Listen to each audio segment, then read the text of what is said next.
اللہ علیہ وسلم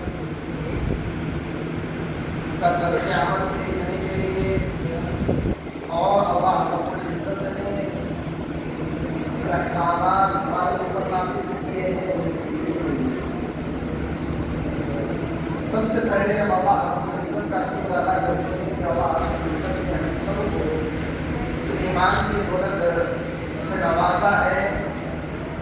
اور چونکہ اللہ رب العزت کی بے شمار نعمتوں سے ہم فائدہ اٹھا رہے ہیں، جتنا بھی شکر ادا کیا جا رہا ہے۔ آج دنیا میں انسان زندگی گزار رہا ہے، لیکن غفلت کی زندگی گزاری جا رہی ہے۔ مثال کے طور پر اگر کوئی گاڑی چلانے والا گاڑی چلا رہا ہے اور وہ غفلت میں آ جائے تو آپ خود فیصلہ کر لیجیے کہ گاڑی کہاں جاتی ہے اور اس سے پھر کیا نقصان ہوتا ہے کیا ہوتا ہے۔ آج ہمارا حال یہی ہے، ہم زندگی گزار رہے ہیں اور ایک دن یہ آتا ہے کہ زندگی کا آخری دن ہوتے ہیں، آخری لمحات ہوتے ہیں اور ہم دنیا سے اپنی زندگی پوری کر کے اللہ رب العزت کے سامنے چلے جاتے ہیں۔ لیکن ہم نے کیا یہاں کمایا ہے اور کس طریقے سے ہم نے زندگی گزاری ہے؟ کیا وہی طریقہ جو اللہ رب العزت نے کلام اللہ میں ارشاد فرمایا ہے، آقا نبی صلی اللہ علیہ وسلم نے جو طریقہ ہم نے بتایا ہے، کیا اسی طریقے کے مطابق ہم نے زندگی گزاری ہے؟ کیا اس سے ہر انسان آقا نبی صلی اللہ علیہ وسلم کا محبت کا دعویٰ کرنے والا ہے اور حقیقت ہے، اور یہاں تک کہ کہا جا سکتا ہے کہ اگر کوئی انسان جو دین سے دور بڑی غفلتوں میں پڑا رہنے والا، اگر اس کے سامنے بھی آقا کی شان میں کوئی گستاخانہ الفاظ کہا جائے تو وہ بھی برداشت نہیں کرتا، لیکن خود ایک مرتبہ اپنی زندگی میں بھی اس چیز کو ہمارے لیے چاہیے کہ ہم اپنی زندگی کو اسی طریقے پر اسی نہج کو گزارنے کے لیے گزاریں، اور اللہ رب العزت نے جو نعمتیں ہمیں دی ہے، آنکھوں کی نعمت ہے، پیر کی نعمت ہے، ہاتھ کی نعمتیں ہیں، ان میں ہم کہاں تک آقا نبی صلی اللہ علیہ وسلم کے طریقے کو اختیار کرنے پر ابھی احادیث مبارکہ کا ایک ٹکڑا آپ کے سامنے جو پڑھا گیا ہے، اس میں بھی اللہ کے رسول صلی اللہ علیہ وسلم نے اپنے بارے میں بھی اور پھر جو ہمارے نیچے ہے،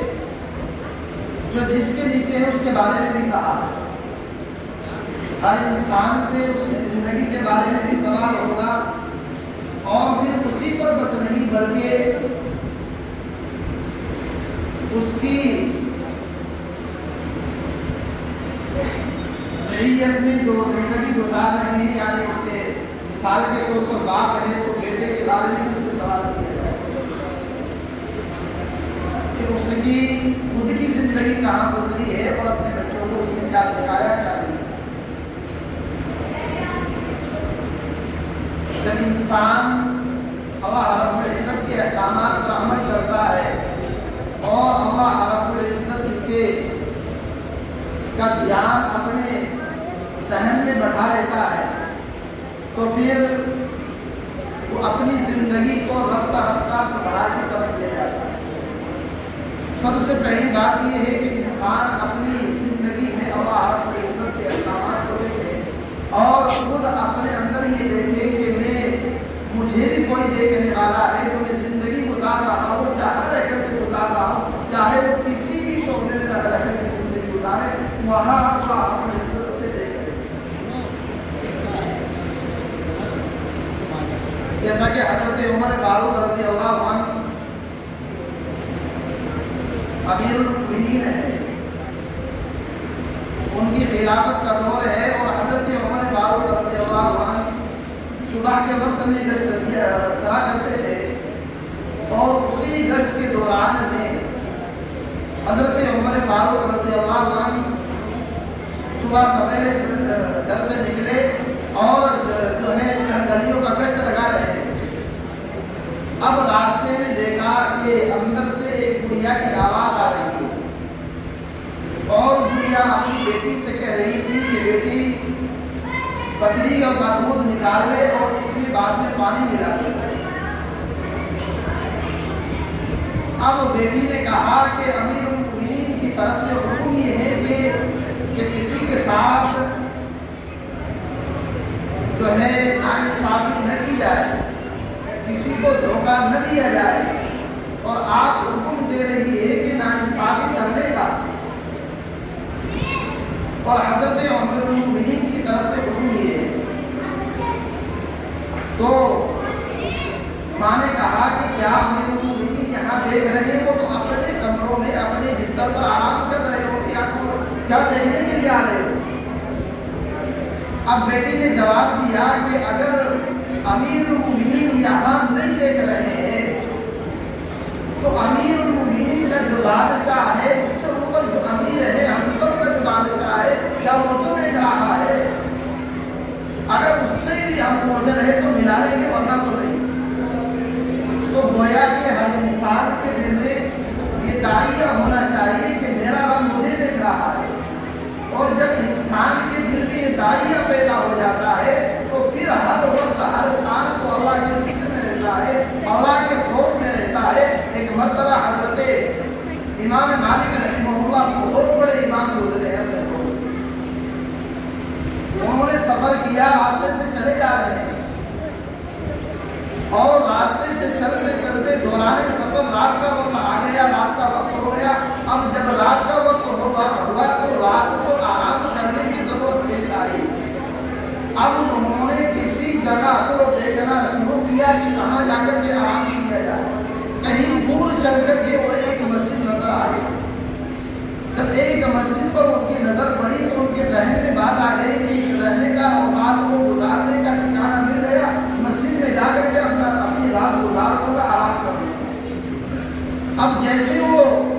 مسجد کی طرف گئے اور مسجد کے دروازے پر جا کر کے دستک دی تو دربان نے کنڈی کھولی اور معلوم کیا کہ کون ہے، کہ بھائی میں مسافر ہوں، آرام کرنے کے لیے، رات گزارنی ہے، آپ مجھے ٹھہرا دیجیے۔ اب دربان نے فوراً انکار کر دیا کہ یہاں کوئی مسافر خانہ نہیں ہے، مسجد ہے، یہاں کرنے کا آپ کو اجازت نہیں دی جائے۔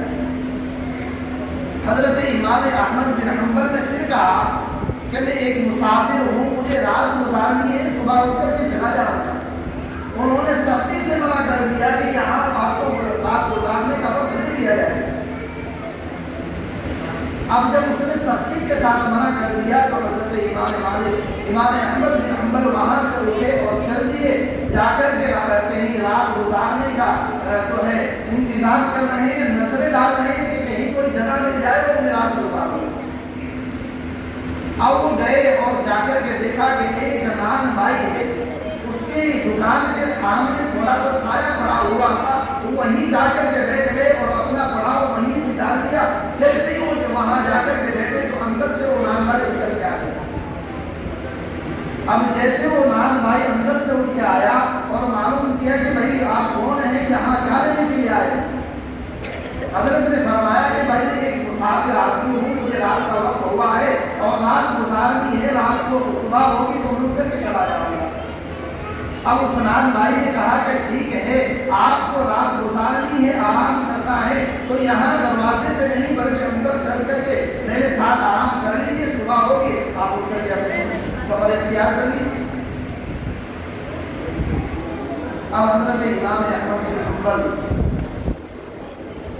ان کے گھر پہ آرام کرنے لگے، ان کی دکان پہ آرام کیا۔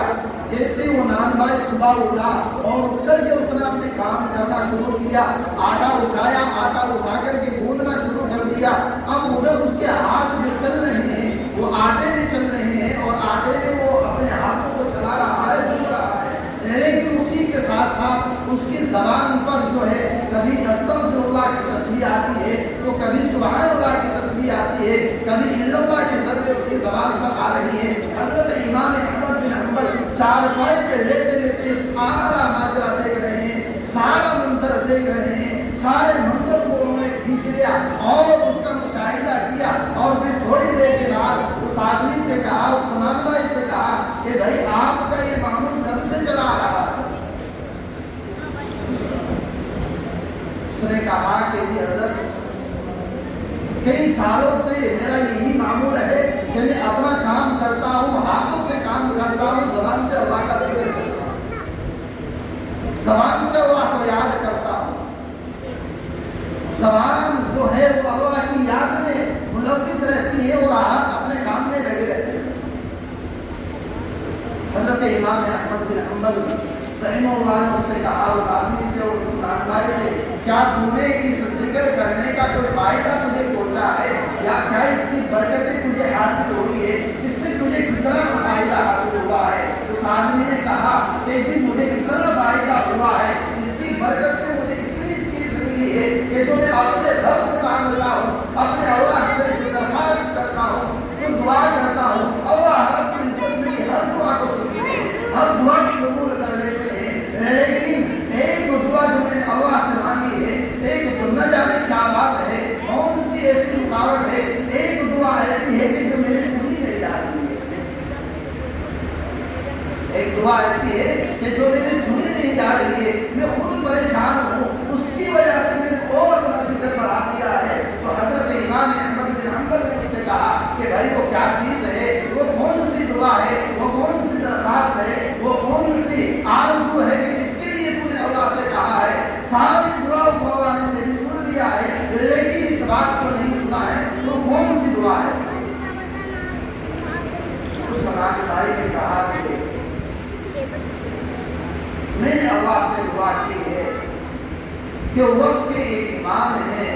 جن کا نام ہے امام احمد بن حنبل، اللہ سے میں نے کہا ہے اللہ میری ان سے ملاقات کرا دیجیے، نہ جانے کون سی بات ہے آج تک میری یہ دعا قبول نہیں ہوئی۔